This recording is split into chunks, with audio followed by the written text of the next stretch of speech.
There are many travel photography tip videos out there with tips that are pretty banal. Things like know your camera, research your location, or bring a tripod. Really? I mean, in today's day and age, that stuff is obvious. Not gonna touch any of that here. This video is about 7 travel photography tips that you have not commonly heard. Hey, I'm Mitchell.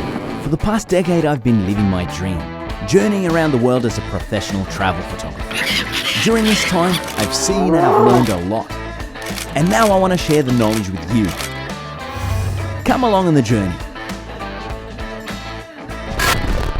So, I am back in Georgia and I have found some new ruins. These are not ancient ruins like from the last video from Armenia. These are ruins from the Soviet times, but it's pretty quiet here. The light is nice and soft. Good place to make this sort of video. Now, in this area called Tkshaltubo, there are all these abandoned Soviet resorts. People live in some of them.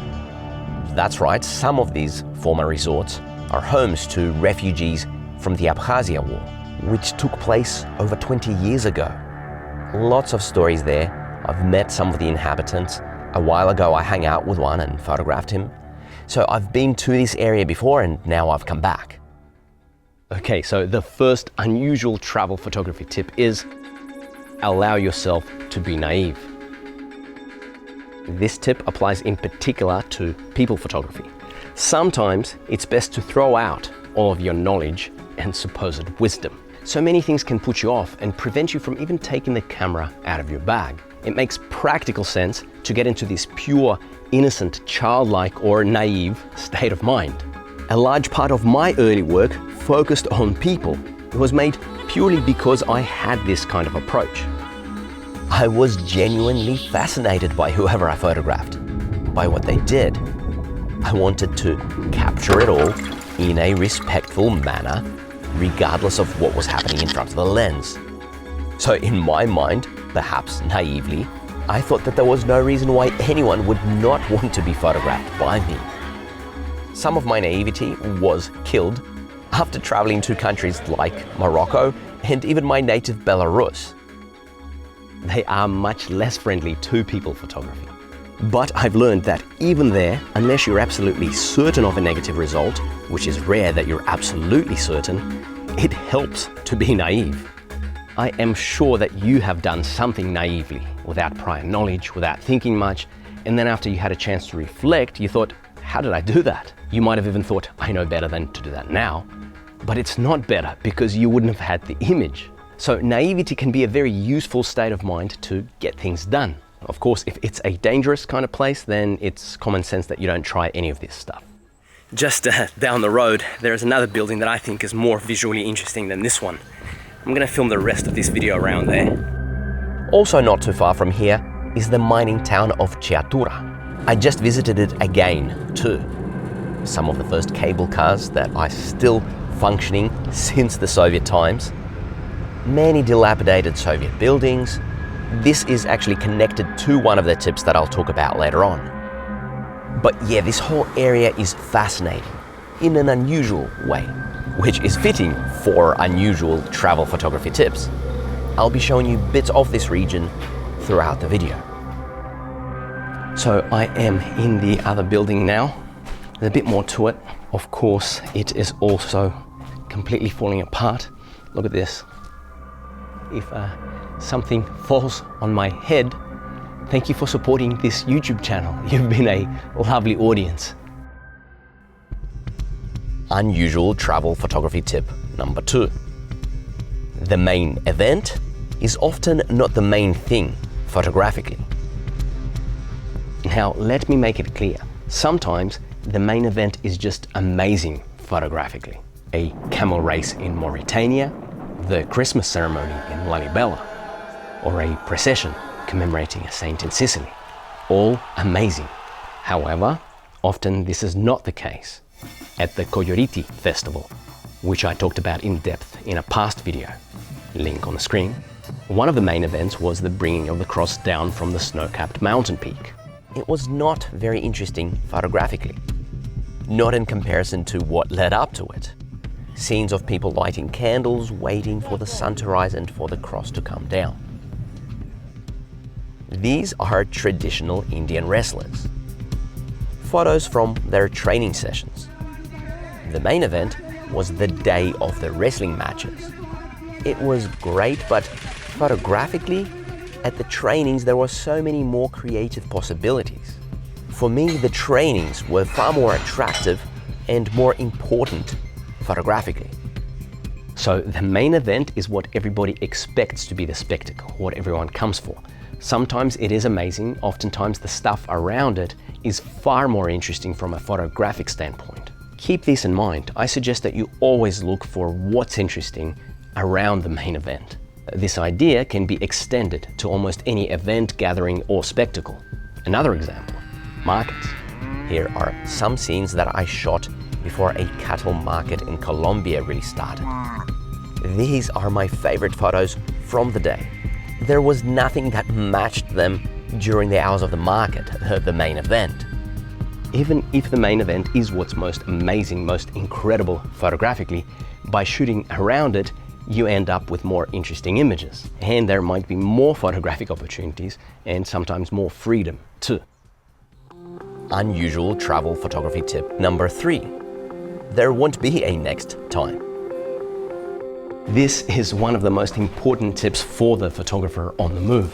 Out of all the tips that I mentioned here, I feel that this is the one that I need to follow much more myself. To really indoctrinate myself with the idea that I must take advantage of my photographic opportunities because there won't necessarily be a next time. I guess I am spoilt by photographic opportunities. I come across so many interesting scenes. I meet fascinating characters all the time, partly because I usually travel by car. Opportunities just keep presenting themselves. So it's become easy to make excuses not to make photos, to say next time because I'm not in the right frame of mind, I have to rush to be somewhere, stuff like that. And sometimes there is a next time. A landscape or a building isn't going anywhere, but the light is, certainly people are, and things just don't come together all the time. I have a good, fairly recent example. I photographed this fish seller along a road in Armenia. I made the photo the first time that I traveled on this road, and then I drove there 2 more times on 2 different occasions. The next time I saw him, it was cloudy, the colors weren't as vibrant, he wasn't dressed the same way, the scene was uninspiring. The last time I saw his car, it was further up the road, but I didn't see him at all. Even if this man regularly sells fish along the same road, the photo opportunity was completely gone after the first time. So I'm not sure how you feel about this, but probably, like me, you can't actually remember regretting taking the time to stop, to wait for a photo, whether it was along a road, on the street, or in someone's house. The thing is, even if you don't get that amazing photo, you'll often walk away with a pleasant memory, sometimes even a valuable life lesson. A quick word from my sponsor, myself. If you want more in-depth travel photography tips, both unusual and usual, check out my video course. In it, I go behind the scenes of my award-winning photos. I break down all the creative decisions in great detail. I post-process the photos in front of you and even give you the raw files so that you can follow along. If you're the kind of person who likes learning from practical, actionable advice, then you'll find my course very useful. Unusual travel photography tip number 4. When the weather's bad, run for your camera. Usually, when we think travel photography, we don't imagine dark, cloudy skies, grey, wet scenes, sudden snowfall along the road you're traveling, or really thick fog that envelops the entire landscape. And when we think about rain and bad weather, we generally don't think about photography. We want our gear kept somewhere safe and dry. But conditions like these create some great visual drama and scenes that are really real, I guess, unidealized. They show a side of life and travel which isn't represented anywhere nearly as often as scenes shot during beautiful sunsets or sunrises. Part of it is because there are technical limitations. Most cameras are not waterproof. I have a couple which are water resistant, but even so, I can't just walk around with them for hours under heavy rain. Regardless of the limitations, I find ways and I make a point of shooting as much as I can in these situations. I try to take advantage of them rather than avoid them. And I think that you should too. The resulting photos can be quite evocative, even poetic sometimes, and they will be different, since not that many people shoot in these kinds of situations. Unusual travel photography tip number 5. Embrace the ugliness. Beauty is in the eye of the beholder, of course, so this tip is really about shooting what you consider ugly, or perhaps what you wouldn't normally shoot. When I started out, it was all about this sort of imagery. Beautiful places, photogenic characters, and to be honest, I still much prefer to be around this sort of stuff, around what I consider beautiful. But I'll tell you why I think it's worth getting out of your comfort zone and not only photographing beauty. One subject matter that I consider incredibly ugly is Soviet architecture, especially these kinds of apartment blocks. I grew up in one. I would have never considered photographing this sort of stuff in the beginning of my photographic journey. Over my recent travels, I've been seeing a lot of Soviet architecture in its ugliest stages. Dilapidated, forgotten. Like where I am now, I feel compelled to photograph it. In a sense, this sort of thing has become my muse. I even try to find a beauty to it all sometimes. Or I explore what I find weird or jarring, like when you have this ghastly, smoke-belching factory set against a beautiful mountain backdrop. I've extended the challenge to other subject matter that I'd never call beautiful. Sometimes the ugliness tells more of a story than the beauty, and it can be more evocative, more gripping, thought-provoking even.